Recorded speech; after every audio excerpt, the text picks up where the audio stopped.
तो यहाँ पर हम देखते हैं पार्किंग ब्रेक पर टिप्पणी। पार्किंग ब्रेक क्या है, पार्किंग ब्रेक पर टिप्पणी देखते हैं। पार्किंग ब्रेक, तो पार्किंग ब्रेक हैंड ब्रेक किस स्थान पर लगाया गया है, किसके स्थान पर लगाया गया है, यह हैंड ब्रेक के स्थान पर लगाया गया है। यह ब्रेक है अनिश्चित समय तक बिना एयर प्रेशर के लगे रहते हैं। इनमें एयर प्रेशर की ज़रूरत नहीं रहती है, बिना एयर प्रेशर के अनिश्चित समय तक लगे रहते हैं। और जब पार्किंग ब्रेक एक्टिवेटर में 6 kg पर सेंटीमीटर स्क्वायर का प्रेशर रहता है, जब पार्किंग ब्रेक एक्टिवेटर में 6 kg पर सेंटीमीटर स्क्वायर का प्रेशर रहता है, तब पार्किंग ब्रेक को हम क्या मानते हैं, रिलीज मानते हैं या रिलीज रहते हैं। और जैसे ही पार्किंग ब्रेक एक्टिवेटर का प्रेशर 3.8 kg पर सेंटीमीटर स्क्वायर से कम होता है, तो पार्किंग ब्रेक हमारे क्या हो जाते हैं, लग जाते हैं, यानी पार्किंग ब्रेक अप्लाई हो जाते हैं, पार्किंग ब्रेक लग जाते हैं। WEG जो 9 है हमारा, WEG 9 में जो पार्किंग ब्रेक है वो है हमारे 2, 6, 7 और 11 चक्का नंबर पर। और WEP 5 के अंदर जो पार्किंग ब्रेक है वो है हमारे 1, 4, 5 और 8 नंबर पर, 1, 4, 5, 8 पर पार्किंग ब्रेक लगते हैं। तो पार्किंग ब्रेक को हम 3 प्रकार से लगा सकते हैं। पहला प्रकार क्या है, पार्किंग ब्रेक लगाने का पहला प्रकार है कि वर्किंग कैब में हम BPPV जो पुश बटन है इसको दबा देते हैं, BPPV। तो BPPV है, BPPV, BP4 push button, BPPV, BP4 push button है और PV4 पार्किंग ब्रेक। तो हम कह सकते हैं पार्किंग ब्रेक पुश बटन। तो BPPV पुश बटन स्विच को हम दबा देते हैं, तो इस स्विच को दबाने से क्या होगा, पार्किंग ब्रेक का प्रेशर है वो बाहर निकल जाएगा और इस स्विच को दबाने पर BPPV पर जो लगी बत्ती है वो जलेगी और इससे पार्किंग ब्रेक का प्रेशर बाहर निकल जाएगा। और जो पार्किंग ब्रेक गेज है उस गेज में 0 kg पर सेंटीमीटर स्क्वायर प्रेशर बताएगा और यह इस बात का संकेत है कि पार्किंग ब्रेक लग गए हैं। और दूसरा तरीका क्या है पार्किंग ब्रेक लगाने का, दूसरा तरीका है पार्किंग ब्रेक लगाने का कि सोलेनॉइड बल्ब 30, जो सोलेनॉइड बल्ब है क्या है 30 जो न्यूमेटिक बल्ब लगा हुआ है, तो सोलेनॉइड बल्ब 30 पर एक बाईं ओर पुश बटन होता है जिसे अप्लाई बटन कहते हैं और इसी पर रिलीज बटन भी रहता है। रिलीज बटन है दाईं तरफ रहता है और अप्लाई बटन है बाईं तरफ रहता है। तो सोलेनॉइड बल्ब 30 पर बाईं तरफ का पुश बटन को दबा देंगे, जैसे ही इस बाईं तरफ के पुश बटन को दबाएंगे तो क्या होगा, BPPV की बत्ती जलेगी और BPPV की बत्ती जलेगी मतलब पार्किंग ब्रेक गेज में 0 kg पर सेंटीमीटर स्क्वायर प्रेशर दर्शाएगा। इसका मतलब पार्किंग ब्रेक लग गए हैं। अब जब पार्किंग ब्रेक लग जाते हैं, अगर हमारा MR और AR में प्रेशर उपलब्ध है और कंट्रोल इलेक्ट्रॉनिक्स ऑन है तो BPPV की बत्ती जलेगी। तो BPPV की बत्ती जो जलेगी यहाँ पर कब जलेगी, जब हमारा AR और MR इसमें प्रेशर उपलब्ध है और जो हमारा कंट्रोल इलेक्ट्रॉनिक्स है वो ऑन है। जब AR और MR में प्रेशर उपलब्ध है और कंट्रोल इलेक्ट्रॉनिक्स ऑन होगा तभी हम जब सोलेनॉइड बल्ब 30 पर अप्लाई बटन को दबाते हैं, पार्किंग ब्रेक के लिए अप्लाई बटन को दबाते हैं, तब BPPV जलती है। अगर कंट्रोल इलेक्ट्रॉनिक्स ऑफ होगा तो BPPV नहीं जलेगी। अब तीसरा आइडिया हम देखें, तीसरा तरीका क्या है पार्किंग ब्रेक लगाने का। तीसरा आइडिया है VL जो की है हमारी, उस VL की को D से हम घुमाते हैं ऑफ पर। जब D से ऑफ पर घुमाते हैं इससे क्या होगा, कंट्रोल इलेक्ट्रॉनिक्स के द्वारा, जैसे इसके द्वारा कंट्रोल इलेक्ट्रॉनिक्स ऑफ हो जाएगा, कंट्रोल इलेक्ट्रॉनिक्स के द्वारा यहाँ पर पार्किंग ब्रेक लग जाते हैं। तो पार्किंग ब्रेक अगर हमें कंट्रोल इलेक्ट्रॉनिक्स के द्वारा लगाना है तो VL की को D से ऑफ पर घुमा देते हैं और इसमें क्या होगा, इसमें BPPV की जो बत्ती है BPPV इसकी बत्ती नहीं जलेगी। क्यों नहीं जलेगी, क्योंकि इसमें कंट्रोल इलेक्ट्रॉनिक्स को हमने ऑफ कर दिया है। लेकिन जो गेज है यहाँ पर, यानी पार्किंग ब्रेक का जो गेज है उस गेज में 0 kg पर सेंटीमीटर स्क्वायर प्रेशर दिखाएगा। इसका मतलब पार्किंग ब्रेक लग गए हैं। अब पार्किंग ब्रेक को रिलीज कितने तरीकों से किया जाता है, और ये तो हो गया लगाने के तरीके। अब बात करते हैं रिलीज के तरीके। रिलीज, तो रिलीज का पहला मेथड है पार्किंग ब्रेक को रिलीज करने का, लाल बत्ती जली हुई BPPV जो बटन है हमारा,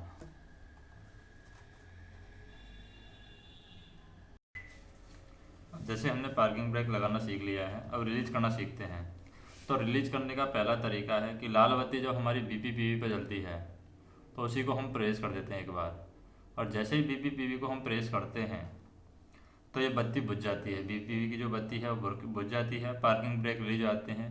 और पार्किंग ब्रेक का जो गेज है, पार्किंग ब्रेक के गेज में 6 kg/cm² प्रेशर बन जाता है, जिससे पार्किंग ब्रेक हमारे रिलीज हो जाते हैं। उसके बाद में दूसरा तरीका ये है पार्किंग ब्रेक को रिलीज करने का कि जो पार्किंग ब्रेक सोलेनॉइड बल्ब है,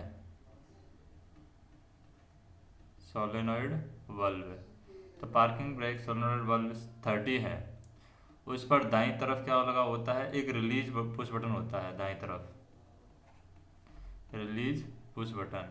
तो रिलीज पुश बटन को दबा देते हैं तो इससे क्या होगा, रिलीज पुश बटन को दबाने पर BPPV वो क्या हो जाएगा, बुझ जाएगा। और BPPV जब बुझ जाएगा तो इससे पार्किंग ब्रेक हमारे रिलीज हो जाएंगे। तीसरा तरीका ये है पार्किंग ब्रेक को रिलीज करने का कि पार्किंग ब्रेक सिलेंडर के रिलीज स्पिंडल को खींचना है। पार्किंग ब्रेक सिलेंडर का जो रिलीज स्पिंडल है, पार्किंग ब्रेक सिलेंडर, अब पार्किंग ब्रेक सिलेंडर का क्या है, रिलीज स्पिंडल। तो पार्किंग ब्रेक सिलेंडर का रिलीज स्पिंडल को खींचना है, और जैसे ही पार्किंग ब्रेक का लॉक खुल जाएगा तो पिस्टन हमारा रिलीज स्थिति में चला जाएगा। तो जैसे ही रिलीज स्पिंडल को खींचेंगे तो हम कह सकते हैं पार्किंग ब्रेक का लॉक हमारा खुल जाता है।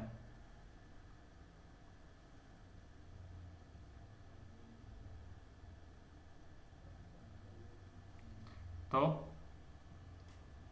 पार्किंग ब्रेक का लॉक हमारा खुल जाएगा। क्या खुल जाएगा, पार्किंग ब्रेक सिलेंडर की बात करें, पार्किंग ब्रेक सिलेंडर का रिलीज स्पिंडल है, रिलीज स्पिंडल को खींचेंगे तो पार्किंग ब्रेक का लॉक हमारा खुल जाएगा, और पिस्टन हमारा कहाँ चला जाएगा, रिलीज स्थिति में चला जाएगा, फिर पिस्टन हमारा रिलीज हो जाएगा। और स्प्रिंग अपनी स्थिति में आने से खट की आवाज़ भी आएगी, क्योंकि स्प्रिंग क्या करेगी, अपनी स्थिति में आ जाएगी, तो यहाँ पर खट की आवाज़ आएगी, खट की आवाज़। तो इस तरीके से हम 3 तरीके से रिलीज कर सकते हैं। पार्किंग ब्रेक सिलेंडर के रिलीज स्पिंडल को खींचते हैं, पार्किंग ब्रेक का लॉक खुल जाता है, और पार्किंग ब्रेक का लॉक खुल जाता है तो पिस्टन रिलीज स्थिति में चला जाएगा, और स्प्रिंग अपनी स्थिति में आने की वजह से खट की आवाज़ आती है। अब यहाँ पर हमें ये ध्यान देना है कि यदि एनर्जाइज लॉको पर मैनुअल रिलीज के द्वारा पार्किंग ब्रेक को रिलीज किया, या हमारा लॉको मान लीजिए एनर्जाइज है, क्या है, एनर्जाइज कंडीशन में है हमारा लॉको, एनर्जाइज, और एनर्जाइज लॉको में मैनुअल रिलीज के द्वारा पार्किंग ब्रेक को रिलीज किया हमने, किसके द्वारा, मैनुअल रिलीज के द्वारा, मैनुअल रिलीज। तो एनर्जाइज लॉको में मैनुअल रिलीज के द्वारा पार्किंग ब्रेक को रिलीज किया तो BPPV की बत्ती हमारी नहीं जलेगी। कौन सी बत्ती नहीं जलेगी, अगर मैनुअल रिलीज के द्वारा पार्किंग ब्रेक को रिलीज किया तो BPPV की जो बत्ती है वो नहीं जलेगी, और जब BPPV नहीं जलेगी तो थ्रॉटल कार्य नहीं करेगा। और क्या नहीं करेगा, जब BPPV नहीं जलेगी, यदि एनर्जाइज लॉको में या एनर्जाइज लॉको में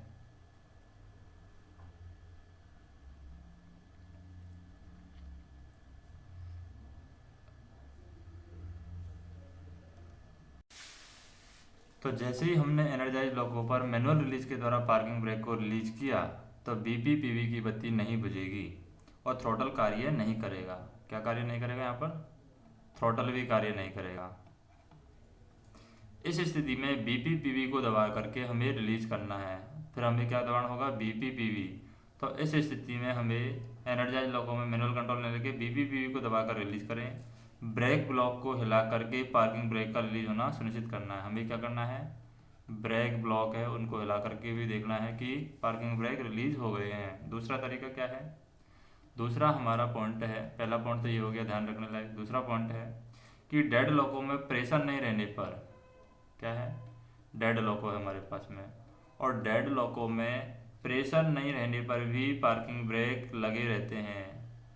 डेड लॉको में प्रेशर नहीं है, प्रेशर नहीं होने के बावजूद भी डेड लॉको में पार्किंग ब्रेक लगे रहते हैं। परंतु जब एक बार डेड लॉको में से हमने पार्किंग ब्रेक को क्या कर दिया, रिलीज कर दिया। एक बार रिलीज कर दिया तो लॉकों को प्रेशर, जब तक हम लॉकों को प्रेशर पर नहीं लेंगे पार्किंग ब्रेक नहीं लगेगा। तो हम कह सकते हैं कि डेड लॉकों में प्रेशर नहीं होने पर भी पार्किंग ब्रेक लगे रहते हैं, परंतु जब एक बार अगर पार्किंग ब्रेक को हमने रिलीज कर दिया तो जब तक लॉकों को प्रेशर पर नहीं लेंगे पार्किंग ब्रेक नहीं लगेंगे। इसलिए डेड लॉकों की शंटिंग करते समय या उसके बाद स्टेबल करते समय, जब भी डेड लॉकों की हम शंटिंग करते समय शंटिंग करते हैं या फिर डेड लॉकों को हम स्टेबल करते हैं,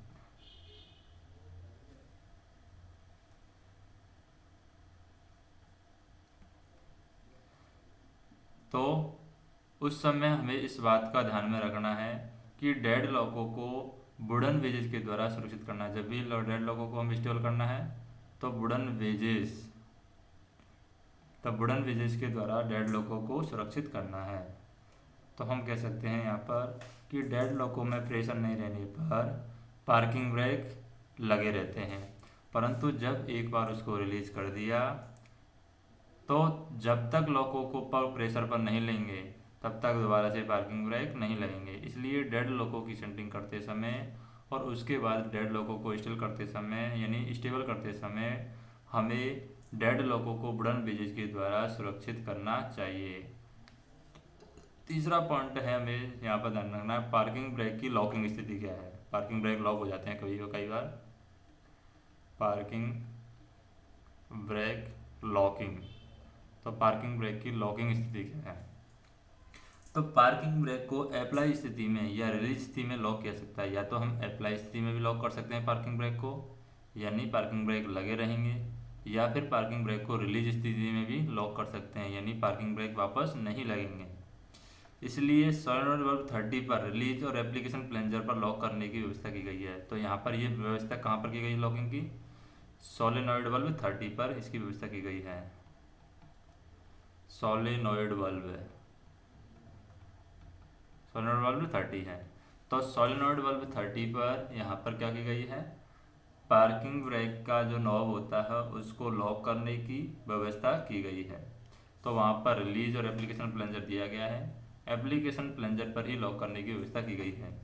यदि प्लंजर को दबाया कर घुमाया जाए तो उस स्थिति में रहेगा। जैसे ही हम प्लंजर को दबा करके घुमाते हैं, प्लंजर को दबा करके जिस स्थिति में घुमाते हैं उसी स्थिति में वो लॉक रहेगा, और जब तक उसे घुमा करके प्लंजर को वापस करके अनलॉक नहीं किया जाएगा तब तक वह उसी स्थिति में रहेगा। अब बात करते हैं हम रीजनरेटिव ब्रेकिंग क्या है, उस पर टिप्पणी देखते हैं। रीजनरेटिव ब्रेकिंग, रीजनरेटिव ब्रेकिंग क्या है। रीजनरेटिव ब्रेकिंग तो यह एक ब्रेक प्रणाली है। रीजनरेटिव ब्रेकिंग क्या है, एक ब्रेक सिस्टम है, ब्रेक प्रणाली है ये रीजनरेटिव, और इसमें बिना गाड़ी के ब्रेक लगाए गाड़ी को कंट्रोल किया जाता है। यानी हम बिना गाड़ी में ब्रेक लगाए गाड़ी को रीजनरेटिव ब्रेकिंग में कंट्रोल करते हैं। अब क्या करना है, इसके लाभ क्या है। पहला लाभ है रीजनरेटिव ब्रेकिंग का कि ब्रेक ब्लॉक नहीं लगने से व्हील और ब्रेक ब्लॉक का घिसाव कम होता है, क्योंकि ब्रेक ब्लॉक ही नहीं लगेंगे, बिना ब्रेक के हम गाड़ी कंट्रोल कर रहे हैं, तो यहाँ पर व्हील और ब्रेक ब्लॉक का घिसाव कम होता है क्योंकि ब्रेक ब्लॉक नहीं लग रहे हैं। दूसरा फायदा क्या है इसका, विश्वसनीय यानी विश्वास किया जा सकता है। तीसरा पॉइंट क्या है इसका, नियंत्रण है।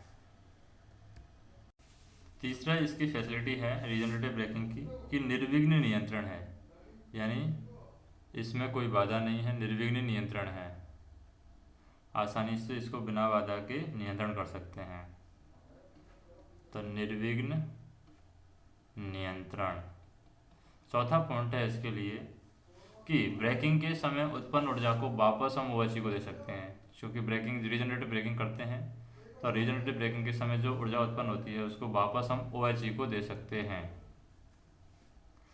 इससे ऊर्जा बचत के रूप में देखा जाता है, इसलिए हमें ये सलाह दी जाती है कि ज़्यादा से ज़्यादा हम रीजनरेटिव ब्रेकिंग का उपयोग करें। पांचवा पॉइंट है कि जब थ्रॉटल को ब्रेकिंग पर रखा जाता है, जब भी हम थ्रॉटल को क्या रखते हैं, ब्रेकिंग पर रखते हैं, किसको? थ्रॉटल को। तो जब थ्रॉटल को ब्रेकिंग पर रखा जाता है तो ट्रैक्शन मोटर जनरेटर की तरह काम करेगी। तो ट्रैक्शन मोटर हमारी किसकी तरह काम करेगी? जनरेटर की तरह। तो जब थ्रॉटल को ब्रेकिंग पर रखा जाता है तो ट्रैक्शन मोटर जनरेटर की तरह काम करेगी।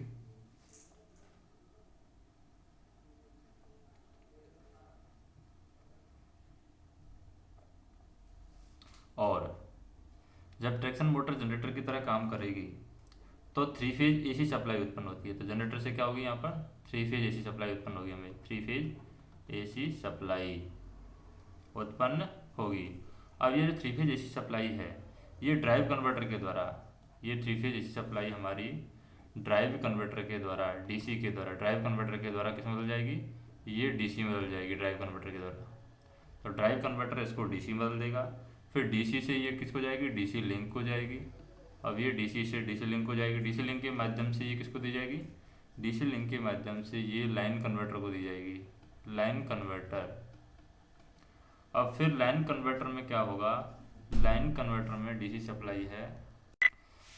अब जैसे ही ये डीसी सप्लाई है लाइन कन्वर्टर के पास में जाएगी, लाइन कन्वर्टर का काम करेगा। लाइन कन्वर्टर में ये डीसी सप्लाई है वापस से सिंगल फेज एसी में बदल जाएगी, सिंगल फेज एसी में। और जब ये वापस से सिंगल फेज एसी में बदल जाएगी तो ये लाइन कन्वर्टर के बराबर रहे तो हम कह सकते हैं डीसी सप्लाई पुनः सिंगल फेज एसी में इस तरीके से बदलती है कि ये क्या होगी? ये बराबर रहेगा। और जब ये लाइन वोल्टेज के बराबर रहेगी, क्योंकि लाइन कन्वर्टर के थ्रू ये एसी सप्लाई बदल रही है और लाइन वोल्टेज के बराबर ये रहेगा, तो क्या होगा? इसे मेन ट्रांसफार्मर को दे दिया जाएगा। फिर सिंगल फेज एसी को यहाँ पर मेन ट्रांसफार्मर होगा, मेन ट्रांसफार्मर को दे दिया जाएगा। और जो आगे डीजे और पेंटो के माध्यम से, अब मेन ट्रांसफार्मर से क्या है? डीजे, डीजे से फिर पेंटो, और पेंटो के थ्रू ये किसको जाएगी? ओएचई को चली जाएगी। तो इस तरीके से ये सप्लाई का फ्लो होगा। नेक्स्ट देखें हम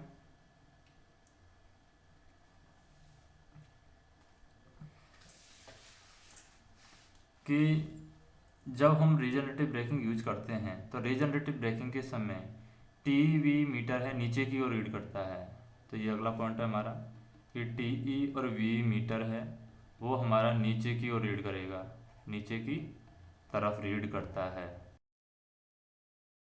अगला रीजनरेटिव फेल हो जाए तो हमें ब्लीडिंग बल्ब के द्वारा लोको ब्रेक लग जाते हैं। अगर हमारी रीजनरेटिव फेल हो गई है, रीजनरेटिव ब्रेकिंग, तो रीजनरेटिव ब्रेकिंग अगर फेल हो जाती है तो उसी अनुपात में, जिस अनुपात में रीजनरेटिव ब्रेकिंग फेल हुई है, 30% रीजनरेटिव ब्रेकिंग फेल हुई है, तो ब्लेंडिंग बल्ब के द्वारा उसी अनुपात में लोको ब्रेक लग जाते हैं, ब्लेंडिंग वाल्व के द्वारा। यहाँ पर थ्री फेज रीजनरेटिव यानी रीजनरेटिव ब्रेकिंग फेल होने पर ब्लेंडिंग बल्ब के द्वारा लोको ब्रेक लग जाते हैं। तो रीजनरेटिव ब्रेकिंग का इस्तेमाल है अधिकतम हम 0 kmph तक कर सकते हैं। कहाँ तक कर सकते हैं? 0 kmph, यानी अधिकतम गति से 0 kmph तक रीजनरेटिव ब्रेकिंग का उपयोग किया जाता है। रीजनरेटिव ब्रेकिंग का अधिक से अधिक उपयोग करना है ताकि ऊर्जा की बचत हो सके। चार्ज लेने और देते समय हमें इसकी जो रीजनरेटिव ब्रेकिंग है इसकी रीडिंग को नोट करना है। जो भी हमने चार्ज लिया था तब क्या रीजनरेटिव ब्रेकिंग है, यानी रीजनरेटिव की यूनिट थी रीजनरेटिव ब्रेकिंग की लोको के अंदर। इसमें आपके द्वारा बचत की गई ऊर्जा की गणना होगी। जो आपने रीजनरेटिव ब्रेकिंग के द्वारा जो ऊर्जा की बचत की है उसकी इसमें गणना होती है, उसका इसमें पता चलता है।